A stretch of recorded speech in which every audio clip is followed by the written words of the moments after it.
The morning sun cast long shadows across the polished marble floors of Gatcombe Park as Princess and stood before her bedroom mirror, running her fingers through her hair with unusual hesitation.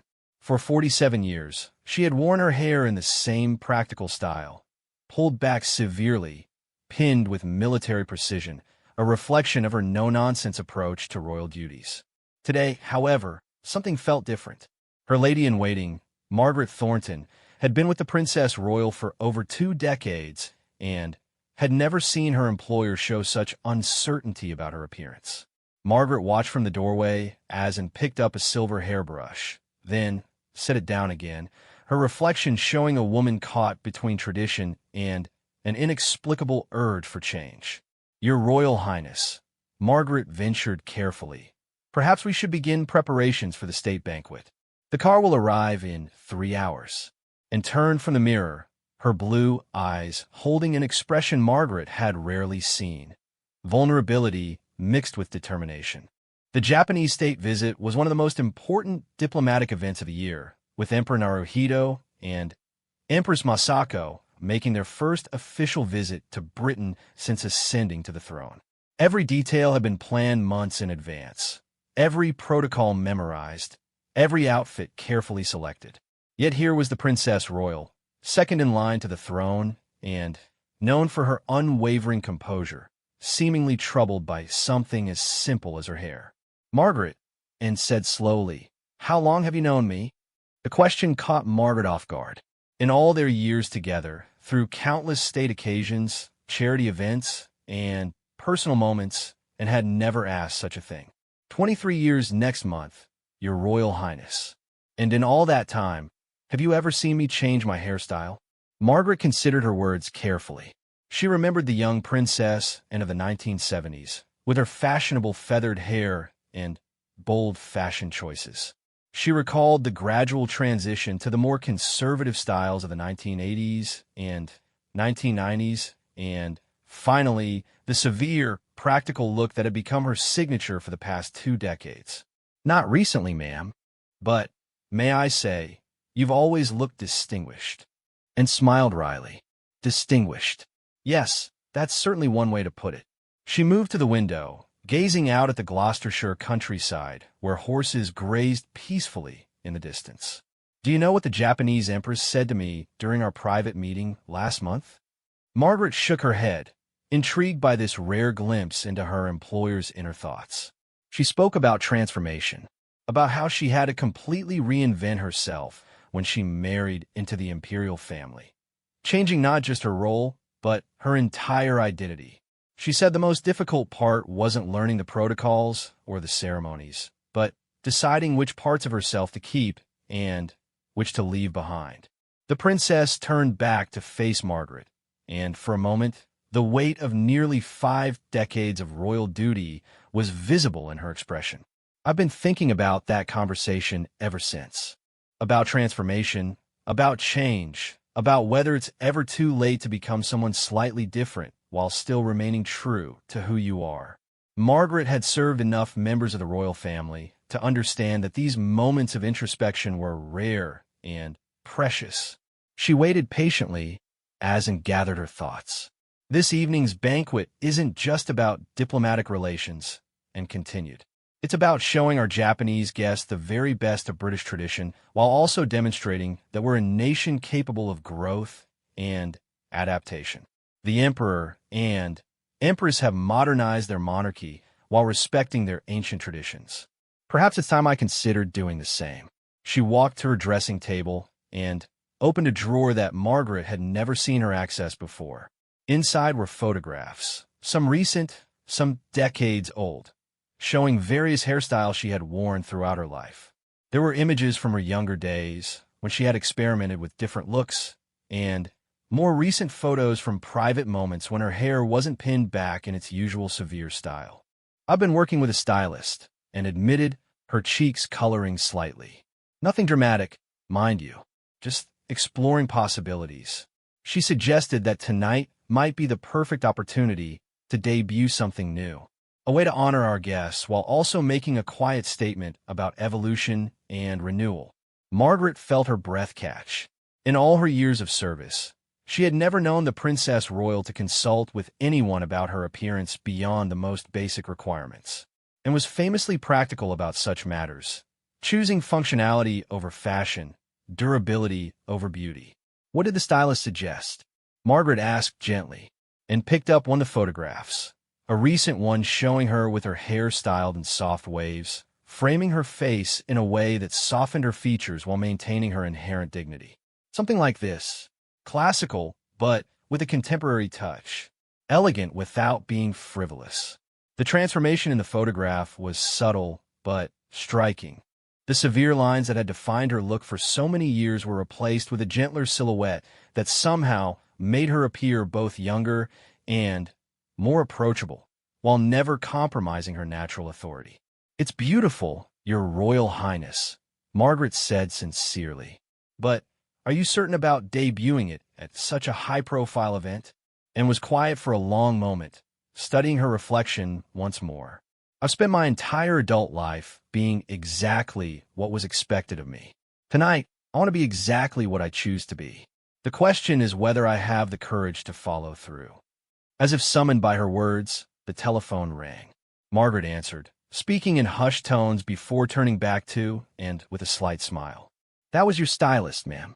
She's arrived, and is waiting in the blue salon whenever you're ready." And took a deep breath, looking once more at the photographs spread across her dressing table. Each image represented a different version of herself, different possibilities, different choices. Tonight's state banquet would host over 150 distinguished guests, with cameras capturing every moment for posterity.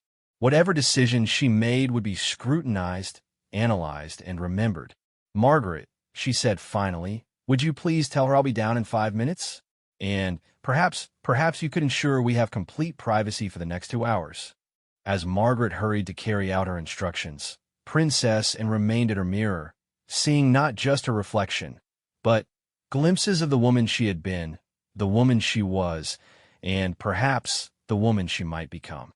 The morning sun had shifted, and now golden light filled the room, illuminating possibilities she had never before allowed herself to consider. The blue salon at Gatcombe Park had been transformed into an impromptu styling suite. Helena Marchetti, one of London's most discreet and sought-after hairstylists, had arrived with her assistant carrying cases filled with professional equipment. Helena had worked with members of high society for over 20 years, but when Princess Anne's private secretary had contacted her 6 weeks ago, she knew this would be unlike any other appointment, and entered the salon wearing a simple navy blue robe, her hair still in its familiar pulled-back style. Helena rose from arranging her tools and curtsied respectfully, but when it gestured for her to sit, there was an immediate sense of collaboration rather than service.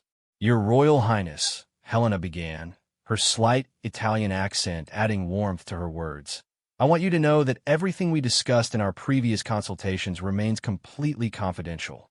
Today is about creating something that feels authentically you, just enhanced." And settled into the chair Helena had positioned near the large windows, where natural light would provide the best illumination for the styling process. "I must admit, Helena, I'm more nervous about this than I was about my first solo royal engagement." Helena smiled as she gently removed the pins from Anne's hair, allowing it to fall to its natural length just below her shoulders. "That's perfectly normal. When we change something as fundamental as our hairstyle, especially one we've worn for many years, it can feel like we're changing our identity." As Helena began to assess Anne's hair texture and natural movement, she spoke about the psychology of transformation. "In Italy, we have a saying, capelli nuovi, vita nuova, new hair, new life. Not because hair defines us, but because choosing to change something visible about ourselves often reflects deeper changes happening within." And watched in the mirror as Helena sectioned her hair with professional precision. The Empress Masako mentioned something similar when we spoke privately. She said that when she joined the imperial family, she had to learn to balance respect for tradition with her own need for authenticity. "I've been thinking about that balance quite a lot lately." Helena nodded as she began the careful process of cutting and shaping. The style we discussed will honor both aspects. The length and general shape maintain the dignity and gravitas associated with your position, but the movement and texture will show a more contemporary, approachable side. The transformation began slowly. Helena worked with the meditative focus of an artist, each snip of her scissors deliberate and considered, and found herself relaxing for the first time in weeks, watching as her familiar reflection gradually evolved into something new yet unmistakably herself. "Tell me about tonight's guests," Helena said as she worked, understanding that conversation would help and process the change. "I imagine hosting the Japanese emperor and empress must require enormous preparation." "Indeed," and replied, watching Helena's skilled hands in the mirror. "Emperor Naruhito is a deeply thoughtful man, very interested in water conservation and environmental issues. Empress Masako is remarkable, a former diplomat who speaks several languages fluently. They're both bringing a fresh perspective to traditions that stretch back over 1,000 years." Helena paused in her work, studying Anne's reflection. "It sounds like they understand something about balancing tradition with evolution. Perhaps that's why tonight felt like the right time for your own small evolution." As Helena continued styling and found herself sharing thoughts she had rarely voiced. "I've spent so many years being exactly what was expected of me that I sometimes wonder if I've lost touch with who I actually am beneath all the protocols and procedures. Don't misunderstand. I'm proud of my role and deeply committed to my duties. But lately I've been wondering if there's room for both duty and authenticity." Helena applied a light styling product that would give Anne's hair movement without compromising its elegant structure. "Your Royal Highness, if I may say so, authenticity isn't something you've lost. It's something you've chosen to express differently. Tonight, you're simply choosing to express it in a new way." The styling process took nearly 2 hours. Helena worked with the patience of someone who understood that this was about far more than hair. It was about a woman in her 70s deciding to surprise herself and the world. As she put the finishing touches on the style, using a subtle technique that created gentle waves while maintaining sophistication, the transformation became complete, and stared at her reflection in amazement. The woman looking back at her was undeniably herself, but somehow softer, more approachable, yet equally distinguished. The severe lines that had defined her look for decades were replaced with a style that framed her face beautifully, highlighting her best features while maintaining the unmistakable bearing of royalty. "Helena," and said softly, "it's perfect. I look like myself, but perhaps the version of myself I might have been if I'd been braver sooner." Helena stepped back, admiring her work with professional satisfaction. "You look like a woman who honors her past while embracing her present. The Emperor and Empress will be impressed not just by your diplomatic skills tonight, but by your willingness to evolve."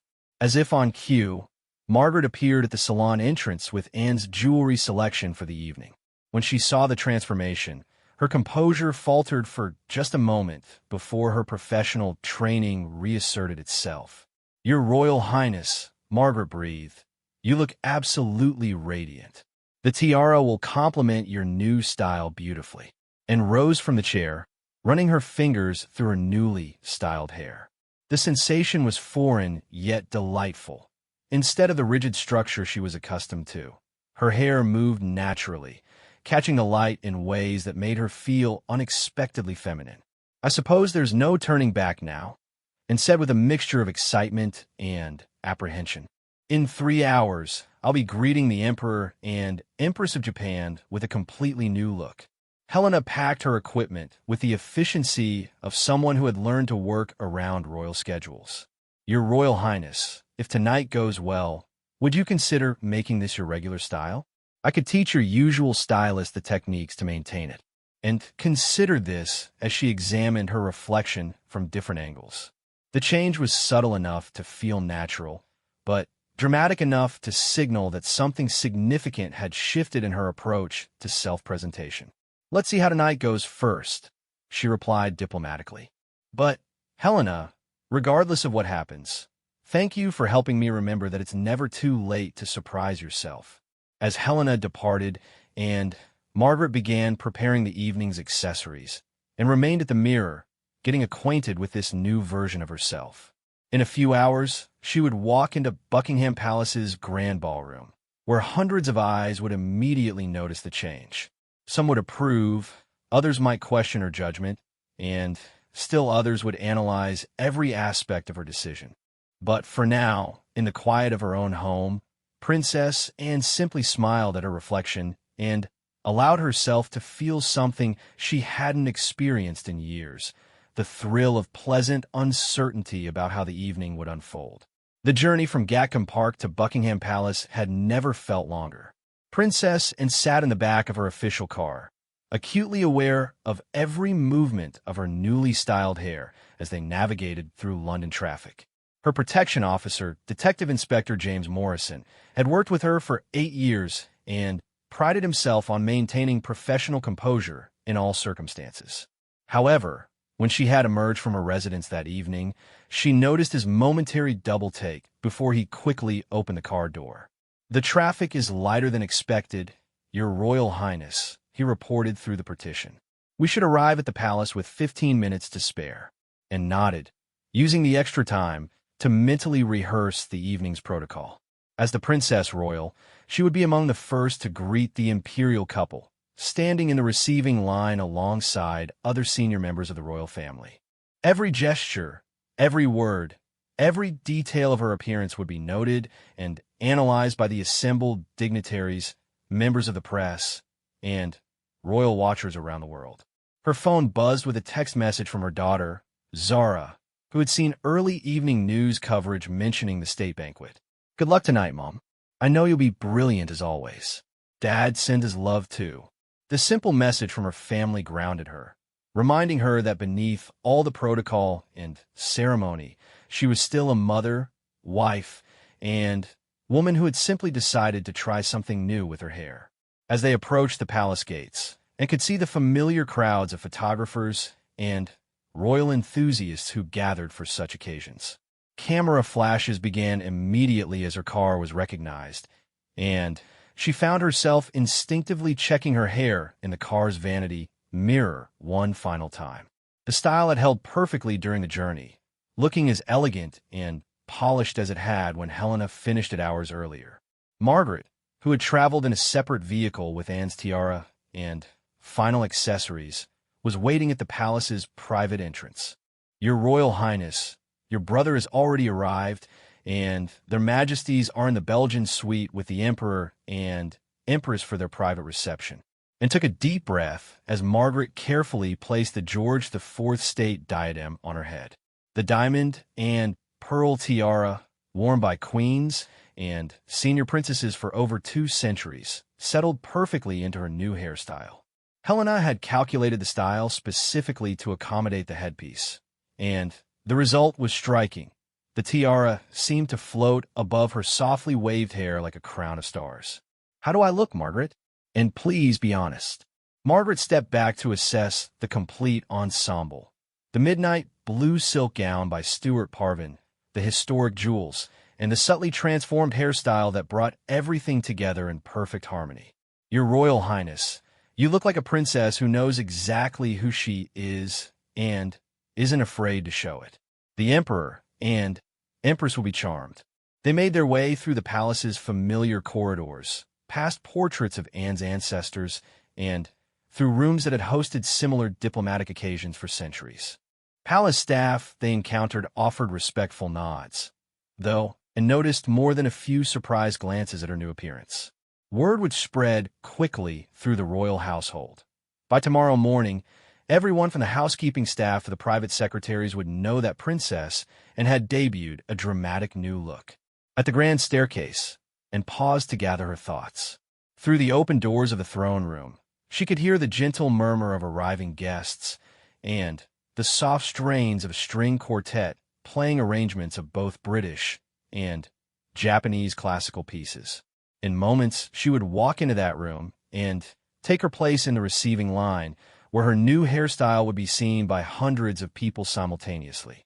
Her private secretary, Sir Timothy Lawrence, appeared at her side.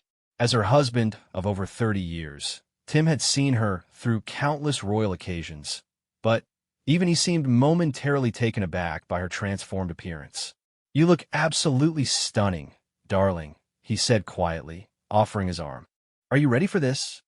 And straightened her shoulders, feeling the familiar weight of duty settling around her like a well-worn cloak. But tonight, that duty felt lighter somehow, as if her small act of personal transformation had reminded her that even within the constraints of royal protocol, there was room for individual expression. "I'm ready," she replied, and meant it. They entered the state ballroom together, where the receiving line was forming. The king and queen consort were already in position, engaged in animated conversation with Emperor Naruhito and Empress Masako, and could see immediately that the imperial couple appeared relaxed and genuinely pleased to be there, their formal court dressed magnificent against the backdrop of the ballroom's gilded splendor. As Anne took her place in the receiving line, she noticed several immediate reactions to her appearance. A photographer's camera clicked more rapidly than usual, capturing what would undoubtedly become one of the evening's most discussed images. The Japanese ambassador's wife, whom Anne had met several times before, smiled broadly and nodded approvingly. Most tellingly, Empress Masako's eyes lit up with what appeared to be genuine delight when she noticed Anne's transformed look. "Your Imperial Majesty," Anne said as she curtsied gracefully to the Empress. "Welcome to Buckingham Palace. We're honored to host you this evening." Empress Masako stepped forward, her own elegant updo perfectly complementing her formal court dress. "Your Royal Highness, how wonderful to see you again. May I say, you look absolutely radiant this evening. Your hairstyle is exquisite. It suits you beautifully." The compliment, delivered in perfect English with genuine warmth, sent a wave of relief through Anne. If the Empress of Japan approved, then perhaps her decision to debut the new look at such a prestigious occasion wasn't as risky as she had feared. "Thank you, Your Imperial Majesty.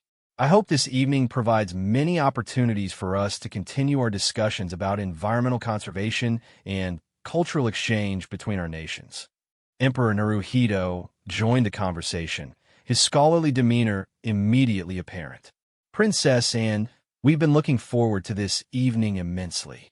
The Empress and I were just discussing with their majesties how much we admire the way the British royal family balances respect for tradition with thoughtful evolution.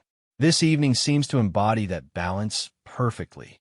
As the receiving line continued and more guests arrived, and found her confidence growing with each interaction. Diplomat after diplomat offered compliments not just on her appearance, but on what they perceived as the statement she was making, that tradition and innovation could coexist beautifully, that respect for the past didn't preclude embracing the present. The evening was unfolding exactly as she had hoped, and knew the real test would come when they moved into the main portion of the banquet, where her new look would be captured by the official photographers and broadcast to the world. The state ballroom had been transformed into a vision of diplomatic elegance, with round tables draped in pristine white linen and adorned with arrangements of white roses, cherry blossoms, and English garden flowers, a thoughtful nod to both British and Japanese aesthetic traditions.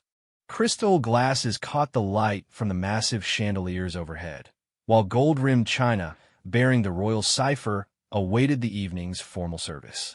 Princess Anne found herself seated at the head table between the Japanese ambassador to the court of St. James and Lord Chamberlain, a positioning that would ensure her prominent visibility throughout the evening's television coverage.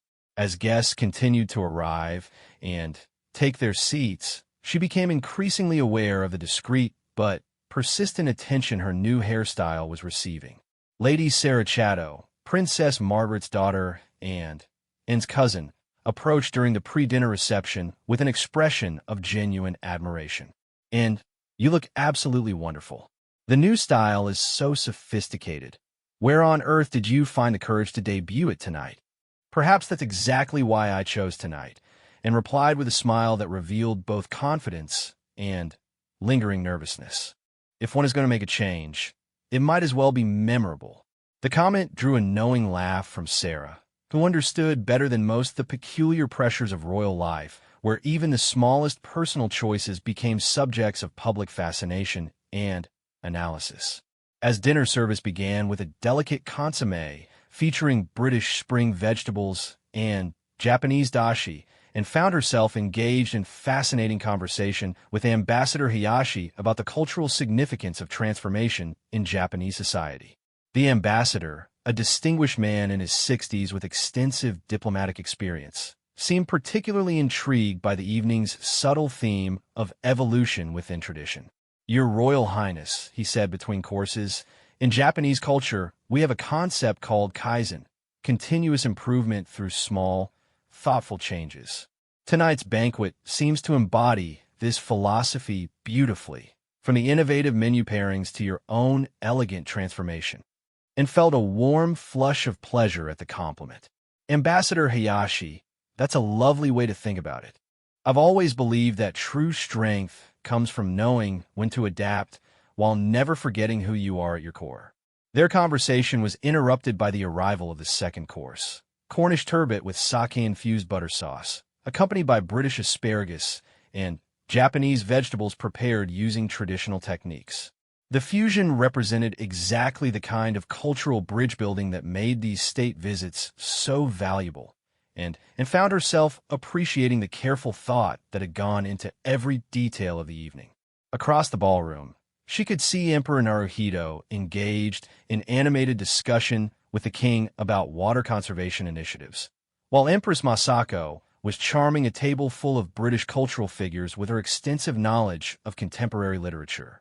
The atmosphere was relaxed yet dignified, exactly what diplomatic protocol aimed to achieve.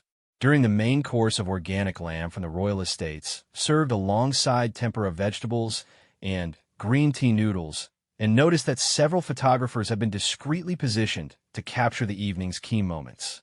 She knew that images from tonight would appear in newspapers and magazines around the world, analyzed by fashion experts and royal watchers who would dissect every aspect of her appearance. "Your Royal Highness," said Lord Peel, the Lord Chamberlain seated to her left, "if I may say so, you're generating quite a buzz this evening. I've overheard at least a dozen conversations about your new hairstyle, all of them highly complimentary," and touched her hair self-consciously, still not entirely accustomed to its new movement and texture. "I suppose after 47 years of essentially the same look, any change would be noteworthy. I just hope it's being seen as appropriate for the occasion." "More than appropriate," Lord Peel assured her. "I think you've struck exactly the right note, respectful of tradition while showing that the monarchy continues to evolve." The Japanese guest seemed particularly appreciative of the gesture. As if to confirm his observation, Empress Masako caught An's eye from across the table and offered a subtle nod of approval that seemed to convey understanding between two women who had both navigated the complex waters of royal transformation. The evening's speeches began with the king offering a toast to the enduring friendship between Britain and Japan, followed by Emperor Naruhito's response praising the British people's remarkable ability to honor their past while embracing the future. And couldn't help but feel that the evening's theme was reflecting her own personal journey in ways she hadn't anticipated. When coffee and petit fours were served, delicate confections that combined British afternoon tea traditions with Japanese wagashi artistry, and found herself in conversation with several wives of diplomatic guests who were eager to know more about her stylist and the inspiration behind her new look. "Ma'am," asked the wife of the Canadian High Commissioner, "you've worn your hair in such a distinctive style for so many years. What inspired you to change it for tonight's occasion?" And considered her response carefully, aware that her words would likely be reported and analyzed. "I've been thinking quite a lot about the balance between honoring tradition and allowing for personal evolution. Tonight seemed like an appropriate occasion to explore that balance in a small but meaningful way." Her answer seemed to resonate with the women around her, several of whom nodded in understanding. She realized that her decision to change her hairstyle had somehow become a talking point about broader themes of women's autonomy and self-expression, even within the constraints of highly formal roles. As the formal dinner portion of the evening concluded and Guests began moving to the adjacent rooms for further conversation and entertainment, and caught sight of herself in one of the ballroom's gilded mirrors. The woman looking back at her appeared confident, elegant, and utterly appropriate for the occasion, yet somehow more authentically herself than she had felt in years. The evening was proving to be everything she had hoped for, and more. Her small act of personal courage had not only been well received, but had somehow enhanced the entire diplomatic occasion, providing a subtle but powerful reminder that tradition could be honored while still allowing for growth and change. But as she prepared to move into the next phase of the evening's program, and knew that the real test of her transformation's impact would come in the days that followed, when the images from tonight were published and the full reaction of the public and press became clear. The morning after the state banquet dawned crisp and clear over London, with newspaper printing presses across the country already running overtime to capture the previous evening's unexpected story. Princess woke early at Clarence House, where she had stayed overnight rather than making the late journey back to Gatcombe Park. Her first instinct was to check her hair in the mirror, still adjusting to the unfamiliar sensation of softer waves framing her face instead of her usual severe style. Margaret appeared with the morning papers and a carefully neutral expression that immediately alerted into significant coverage. "Your Royal Highness, you might want to prepare yourself. The reaction to last night has been substantial," and settled into her morning chair with a cup of tea, steeling herself for what might be harsh criticism of her decision to debut such a dramatic change at such a prestigious event. Instead, she found herself looking at headlines that ranged from enthusiastic to genuinely moved by what they perceived as the deeper meaning behind her transformation. Princess Anne's stunning transformation steals show at state banquet, read the Daily Mail, accompanied by a magnificent photograph that captured her in conversation with Empress Masako, both women appearing relaxed and genuinely engaged. The Telegraph's headline was more restrained but equally positive. "The Princess Royal's elegant evolution marks new chapter in royal style." But it was the analysis pieces that truly surprised her. Fashion experts and royal commentators seemed to understand that her hairstyle change represented something more significant than a simple makeover. The Guardian's royal correspondent had written thoughtfully about the courage required for a woman in her 70s to reinvent herself on the world stage, and what that suggests about the monarchy's ongoing evolution. "Listen to this, Your Royal Highness," Margaret said, reading from the Times. Princess Anne's decision to debut a softer, more contemporary hairstyle at last night's Japanese state banquet represented a masterclass in diplomatic symbolism. In choosing to honor tradition while embracing change, she embodied the very qualities that make the modern monarchy relevant to contemporary Britain, and felt a warmth spreading through her chest that had nothing to do with the morning tea. Her decision, made with such uncertainty and trepidation, was being interpreted exactly as she had hoped, as a thoughtful balance between respect for tradition and openness to growth. Her phone began ringing almost immediately. The first call was from Zara, whose excitement was audible even through the connection. "Mom, you look absolutely incredible. Everyone's talking about how elegant and confident you looked. I'm so proud of you for being brave enough to try something new." This was followed by calls from other family members, friends, and even some of the diplomatic guests from the previous evening. Each conversation reinforced that her transformation had been received not as a rejection of her previous style, but as a natural evolution that somehow enhanced rather than diminished her royal presence. The Japanese embassy called mid-morning with a message from Empress Masako, expressing her admiration for Anne's graceful demonstration that wisdom includes knowing when to embrace change while honoring the past. The Empress wanted Anne to know that their conversation about transformation the previous month had clearly resonated deeply, and that she felt honored to have been present for such a meaningful moment. But perhaps the most touching response came from an unexpected source. Anne's hairdresser of the past 15 years, Mrs.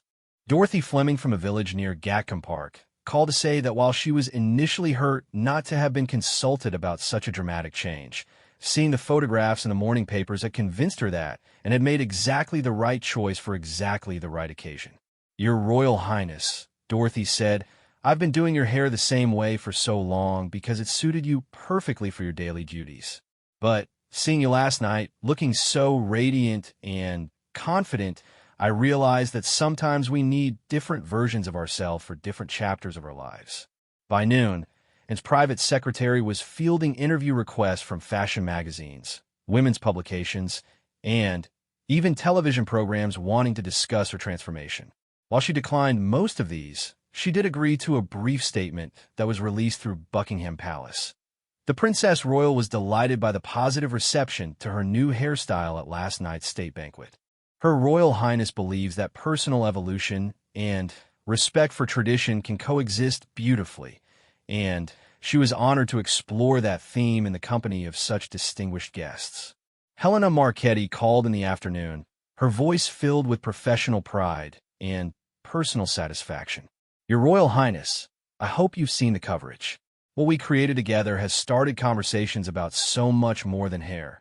It's become a symbol of confident aging, graceful evolution, and the courage to surprise ourselves," and found herself nodding as she spoke. "Helena, I think last night taught me that transformation doesn't have to be about becoming someone different. It could be about becoming more authentically who you already are." That evening, Asm prepared to return to Gatcombe Park, she stood once again before the mirror that had reflected her uncertainty just 24 hours earlier. The woman looking back at her now appeared completely comfortable with her new style, as if she had always worn her hair this way. More than that, she looked like someone who had remembered that even within the constraints of duty and tradition, there was always room for personal growth. The drive back to Gloucestershire gave her time to reflect on the extraordinary response to what had begun as a simple desire for change. Her decision to transform her hairstyle had somehow become a talking point about women's autonomy, graceful aging, the evolution of the monarchy, and the balance between tradition and progress. It was far more impact than she had ever anticipated from what she had considered a relatively small personal choice. As her car pulled through the gates of Gatcombe Park and realized that she had inadvertently stumbled upon something profound. Her hairstyle transformation had resonated with so many people because it represented what everyone hoped for: the possibility of change without loss of identity, growth without abandonment of values, evolution without revolution. The next morning, she woke to find that her new style required significantly less time and effort to maintain than her previous look. As she prepared for a day of private engagements and estate management, and smiled at the irony that her decision to try something new had actually simplified her daily routine. But, more importantly, she had discovered that at any age, in any role, there remained the possibility for small acts of personal courage that could ripple outward in unexpected and meaningful ways. Her fresh hairstyle had become a symbol of something much larger than fashion. It had become a reminder that tradition and transformation could dance together beautifully, creating something both timeless and thoroughly contemporary. Standing in her familiar morning light at Gatcombe Park, Princess touched her softly styled hair one final time and smiled. She had surprised herself, delighted her family, impressed the world, and, most importantly, reminded herself that it was never too late to become a slightly braver version of who you already were. The state banquet had been a diplomatic success, but her personal transformation had been something even more valuable: a rediscovery of the joy that comes from taking thoughtful risks, and finding that courage, once exercised, tends to multiply in the most wonderful ways.